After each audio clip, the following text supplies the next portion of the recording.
Hello friends, நம்ம இந்த வீடியோவில் என்ன பார்க்க போகிறோன்னா, நம்ம மெடிடேஷன் பண்ணால் நமக்கு என்னென்ன பெனிஃபிட்ஸ் கிடைக்கும், மெடிடேஷன் எப்படி ப்ராப்பராக பண்ணுறது, இதை பற்றி தான் நம்ம ஃபுல்லாக பார்க்க போகிறோம். இப்போ எக்ஸாம்பிளுக்கு ஒருத்தர் மெடிடேஷன் பண்ணுறாரு.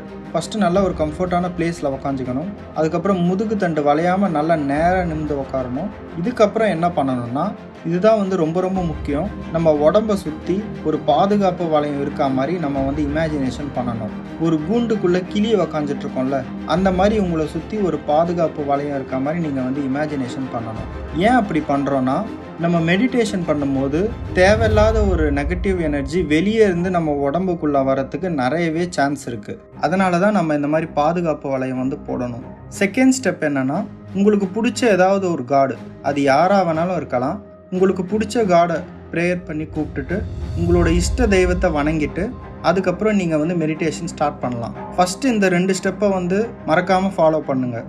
நான் ஏன் இதை ரொம்ப முக்கியம் சொல்கிறேன்னா, இப்போ ஒருத்தர் எதுவுமே பண்ணாமல் டைரெக்டாக உட்காந்து மெடிடேஷன் பண்ணுறாரு வச்சுக்கோங்களேன், அது எப்படி இருக்கும்னா, கேட்டை திறந்துட்டு வீட்டுக்குள்ளே உக்காந்துருக்கா மாதிரி, யார் வராங்க போகிறாங்கன்னு எதுவுமே தெரியாது. வெளியிலேருந்து சில தேவையில்லாத நெகட்டிவ் எனர்ஜிலாம் உடம்புக்குள்ளே வந்துச்சுன்னா உங்களுக்கு பெரிய டிஃப்ரென்ஸ் தெரியாது. உங்கள் உடம்போடு அது மெர்ஜ் ஆகிடும். ஆனால் உங்கள் ரியல் லைஃப்பில் நிறைய பிரச்சனைகள், நிறைய சண்டைகள், வீட்டில் நிம்மதி இருக்காது. இந்த மாதிரிலாம் பிரச்சனையை க்ரியேட் பண்ணும். அதுக்கு தான் நான் சொல்கிறேன், நீங்கள் பர்ஃபெக்டாக இந்த பாதுகாப்பு வளையம், அப்புறம் உங்களுக்கு பிடிச்ச தெய்வத்தை வேண்டிட்டு அதுக்கப்புறம் நீங்கள் மெடிடேஷன் ஸ்டார்ட் பண்ணிங்கன்னா உங்களோட மெடிடேஷன்ன்றது 100% சேஃபாக இருக்கும். ஓகே, மெடிடேஷன் எப்படி ப்ராப்பராக ஸ்டார்ட் பண்ணுறதுன்றதை பற்றி பார்த்தோம். இப்போ ஒருத்தர் மெடிடேஷன் பண்ணுறதுக்கு உட்கார்றாரு. அவர் ஸ்டார்ட் பண்ண பிறகு அவர் மைண்டில் தேவையில்லாத விஷயம்லாம் ஞாபகத்துக்கு வரும். அவர் ஏதாவது மூவி பார்த்துருப்பாரு, அந்த தாட்ஸ் வரும். இல்லை மனசுக்குள்ளே ஏதாவது பாட்டு ஓடிக்கிட்டு இருக்கும். அப்படி இல்லைனா அவரோட ரியல் லைஃப்பில் நடந்த விஷயங்கள்லாம் அவருக்கு தாட்ஸ் மூலிமா வந்துக்கிட்டே இருக்கும். இதை நம்ம ரியல் லைஃப்பில் சாதாரணமாக நம்ம வேலையை பார்க்கும்போது, நம்ம வெளியே போகும்போது இதெல்லாம் கண்டுக்க மாட்டோம். ஆனால் மெடிடேஷன்னு ஒரு இடத்துல உட்கார்றீங்க பார்த்தீங்களா, அப்போ தான் நீங்கள் உங்கள் மனசையே நீங்கள் கவனிக்க ஆரம்பிப்பீங்க. தேவையில்லாத தாட்ஸ்லாம் மைண்டில் கண்ணா பின்னான்னு ஓடிக்கிட்டே இருக்கும். ஸ்டார்டிங் அப்படி தான் இருக்கும். ஆனால் போக போக போக அதோட வேவ் லென்த் கம்மியாகிட்டே போகும்.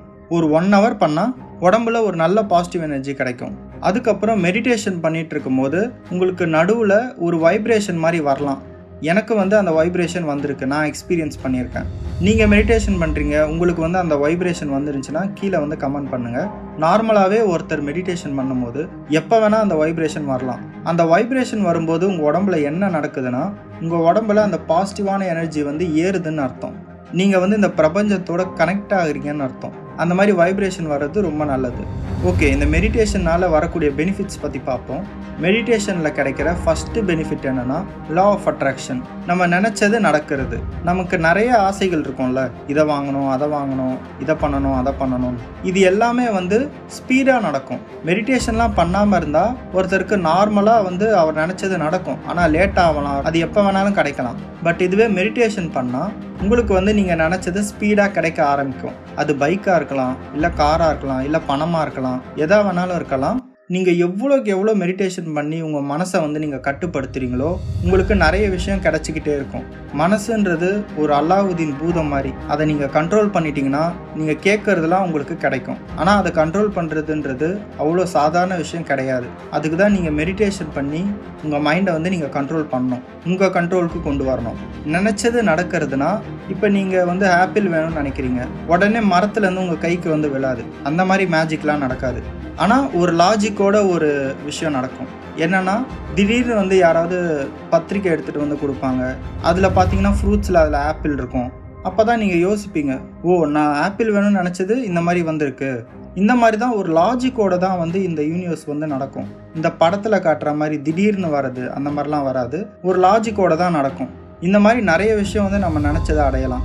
ஆனால் கன்சிஸ்டன்சியாக இந்த மெடிடேஷன்றது நீங்கள் ஃபாலோ பண்ணணும்.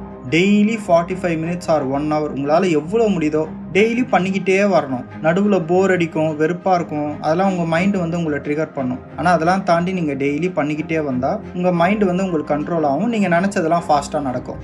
நெக்ஸ்ட் பெனிஃபிட் என்னென்னா, உங்கள் உடம்பை சுற்றி ஒரு பாசிட்டிவ் எனர்ஜி க்ரியேட் ஆகும். அந்த பாசிட்டிவ் எனர்ஜி என்ன பண்ணோம்னா, உங்களை நெக்ஸ்ட் லெவல் கொண்டு போக ட்ரை பண்ணும்.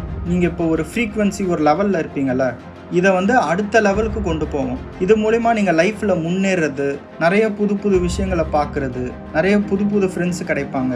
இந்த மாதிரி நிறைய மிராக்கிள்ஸ்லாம் நடக்கும். ஸ்பிரிச்சுவலாக உங்கள் லைஃப்பில் நிறைய விஷயம் நடக்கும். இந்த மாதிரி பெனிஃபிட்ஸ்லாம் நீங்கள் மெடிடேஷன் பண்ணுறதுனால உங்களுக்கு கிடைக்கும். அடுத்த பெனிஃபிட், நீங்கள் இந்த மைண்டுன்ற பெரிய காலமாடை வந்து நீங்கள் கட்டுப்படுத்துறீங்க. இப்படி கட்டுப்படுத்துறதுனால உங்களுக்கு என்ன நடக்கும்னா, நீங்கள் ஒரு யூனிக்கான பர்சனாக தெரிவிங்க. உங்களோட நிறைய பேரை கம்பேர் பண்ணி பார்ப்பீங்க. உங்களுக்கு நிறைய புரிதல் கிடைக்க ஆரம்பிக்கும். லைஃப்னா என்ன, நம்ம எதுக்காக இந்த வாழ்க்கையை வாழ்கிறோம், யாருக்காக வாழ்கிறோம், ஏன் எல்லாரும் கஷ்டப்பட்டு வேலை செய்கிறாங்க, நம்ம ஏன் இப்படி இருக்கோம், நம்மளை யார் கண்ட்ரோல் பண்ணுறா, நமக்கு மேலே யார் இருக்கா, இந்த மாதிரி நிறைய கேள்விகள்லாம் உங்களுக்கு வரும். அதுக்கான பதிலும் உங்களுக்கு மெடிடேஷன்லேயே கிடைக்கும். இல்லை ஏதாவது ஒரு மூலியமா, யாராவது ஒரு மூலியமா உங்களுக்கு அந்த பதில் கிடைக்கும்.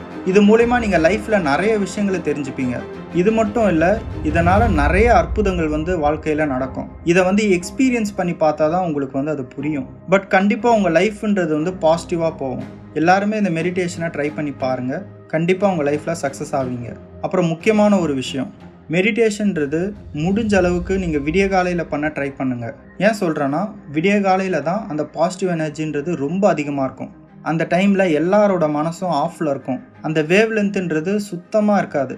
அந்த டைமில் நீங்கள் மெடிடேஷனில் உட்காந்திங்க வச்சுக்கோங்களேன், உங்கள் மனசு நல்லா அமைதியாகும். உங்களுக்கு நிறைய பாசிட்டிவ் எனர்ஜி கிடைக்கும். நீங்கள் பிரபஞ்சத்தோட நல்லா கனெக்ட் ஆகலாம். இது மூலிமா நீங்கள் நினச்சதெல்லாம் சீக்கிரமாக அடையலாம். விடியகால டைமிங் எப்போ பண்ணலாம் அப்படின்னு பார்த்தீங்கன்னா 4 to 6 இதுக்குள்ளே நீங்கள் எப்போ வேணாலும் பண்ணலாம். இது ஒரு அருமையான நேரம். டெய்லி நீங்கள் மெடிடேஷன் பண்ணிக்கிட்டே வாங்க. இதனால் உங்களுக்கு நிம்மதி, சந்தோஷம், உயர்வு இது எல்லாமே உங்களுக்கு கிடச்சிக்கிட்டே இருக்கும். இந்த வீடியோ பிடிச்சிருந்தா உங்கள் ஃப்ரெண்ட்ஸுக்கெல்லாம் ஷேர் பண்ணுங்கள். Okay friends, thank you.